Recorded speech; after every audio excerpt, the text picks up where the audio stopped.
The State Farm Insurance Company is in hot water as new evidence has emerged showing that they funneled money into the campaign of a judge who just happened to have thrown out $1 billion judgment against the company.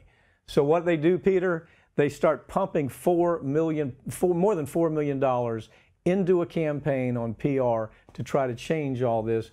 And so they do get their judge elected, right? Oh, they do. Not only is he elected, but he's ends up being the Chief Justice of the Illinois Supreme Court. Let me point out, that's in state court. Absolutely. Because this now has a federal court looking at it. But tell us what happened here. It's just these facts are crazy. It is crazy. It's State Farm decided, I tell you what, we think we can unwind this $1 billion judgment by dumping a few $1 million into this campaign, and when that judge gets on the bench, is going to help us unwind our $1 billion judgment. Right. Hey, it's cheap. It's a heck of a lot cheaper to pay $1 billion. To pay the average. So they went out and organized a State Farm meeting. They went out and organized an entire infrastructure to help get this guy elected. They pumped $4 million into the campaign through various entities, and they ended up ultimately getting the judgment. What's so interesting when you understand what this company was hit for? State Farm was hit for selling parts to cars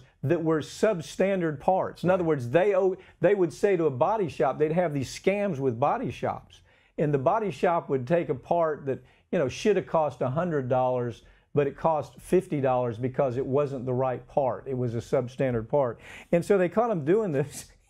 And so a jury comes back and does what you would expect. They get hammered. Yeah, $1 billion. Billion. I mean, crazy numbers. Yeah. So we can get that unwound by pumping money into a campaign for one of the elected officials. Yeah. I mean, it's just only in Illinois. I mean, it. Well, let me just tell you, this federal judge, the federal judge that Herndon is. Yeah. I mean, he is he's a judge you do not play with. I've been in front of him. We've been in trial in front of him all the way back to the Yaz cases. He is a serious business federal judge, and my call on this is this company's in bad shape because this federal judge, the State Farm tried to get the federal case dismissed because what had happened is there was a RICO kind of action brought against State Farm for trying to pump money into this judge to get the judge to dismiss the case. It's a RICO case, yeah. It's organized crime. They filed the case. It's a RICO case, and he said, no, we're going to let it stand. Yeah, federal judge says, I want to hear more about this. This has got legs, he thinks. Yeah, he said, I refused. He refused to dismiss the case. I think State Farm's in trouble, and really, as you look at this judge should be in very serious trouble as these facts come out.